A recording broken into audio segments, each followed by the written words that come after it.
Ok, bienvenue dans cette vidéo. Je vais vous présenter les règles du pyramide solitaire. Donc là, les règles sont assez simples. Le tifo, c'est les fusions, c'est de mettre ensemble les 4 dans la somme donne 13. Donc là, comme ça, sur l'image ici, 9 et 4 font 13. Ici, peut-être un Q et puis A. Par exemple, le Q vaut 12. X vaut 12. Le Q vaut. Ouais, effectivement, le Q vaut 12 plus le A1, donc ça fait 13. Le K, lui, il fait 13. Donc, s'il écrit le K automatiquement, le K il s'en va.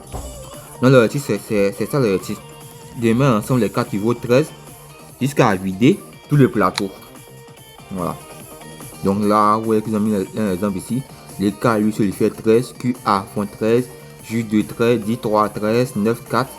8, 5 et 7, 6.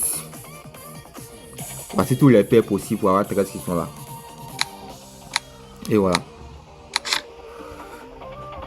Donc là, je commence une nouvelle partie. Donc ici, il y a J et puis 2. Donc je prends les J. Ils vont ensemble. Ici, 8 et puis 5.13. Je peux les mettre ensemble. Et là, il n'y a plus rien qui me fait 13. Donc, je vais utiliser les 4 du bas ici. Donc, je vais faire défiler. Donc là, il y a un 7, 7 et 6. Ça fait 13. Le K, il s'en va. Ici, il y a 10, 3. Donc, il peut mettre ensemble pour faire 13. Donc, 8, il n'y a rien pour ça. Par contre, les K, il peut le faire partir directement. Donc, il n'y a plus rien. Je vais faire avancer en bas. Je vais faire avancer. 6, 7, ça s'en va. Et 9, le K. QA. 7, 6.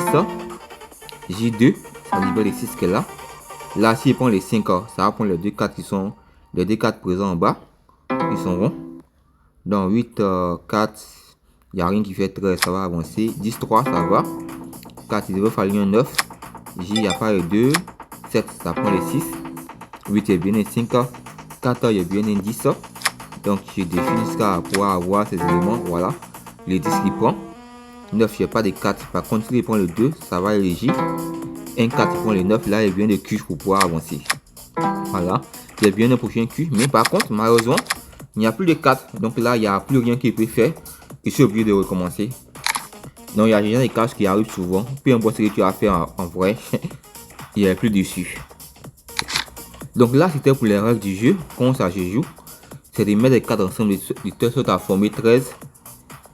Et c'est passer le tableau. Donc là, maintenant, je vais vous donner mon astuce à moi. Donc là, mon astuce à moi, c'est une astuce assez bourrin. Voilà. Donc, quand c'est une astuce bourrin, c'est une astuce vraiment sans profonde réflexion. Donc, pour quelqu'un qui vient de débuter, il va venir prendre, il va venir regarder 10, 3, cliquer 10 et ainsi de suite. Mon astuce, elle est vraiment, comme il a dit, c'est une astuce bourrin. Et puis, tu vois les 4 du bas ici, les 4 qui sont du bas là, il va simplement me contenter de cliquer dessus au maximum. Bon, pas au maximum, mais le plus vite rapide pour pouvoir faire des matchings. Puisque quand on clique sur une 4, ça match automatiquement. Mais bien évidemment, il y a les 4 comme les K que je sais qu'il ne peut pas enlever de cette manière. Donc, quand il y a les K comme ça, je vais devoir cliquer manuellement moi-même sur les K pour les enlever. Ou bien si je vois, si pendant qu'il y a plus les 4 qui sont ici, je vois qu'il y a des matchs. Il y a les 4 sur la table qui peut faire matcher directement manuellement. Je vais faire matcher directement de façon manuelle. Donc là, c'est parti. J'enlève les K et go. Voilà, il ne fait qu'appuyer de façon bourrine sans réfléchir. Donc là, il a fait un match manuel, il enlève les K. Voilà, il m'enlève en bourrin. Là, il fait un match manuel, il enlève le Q. Il y a eu un match manuel, voilà. Donc, je suis assez bourrin. Il enlève les K. J'ai ça, un match manuel. Et là, malheureusement, il n'y a plus rien. Il ne peut plus faire cette fusion. Donc, tu vas devoir recommencer. Donc, ne vous inquiétez pas, vous pouvez faire ça et puis voilà. Donc là, comme ça, je pense qu'il y aura une fin. Voilà, je fais ce match manuel.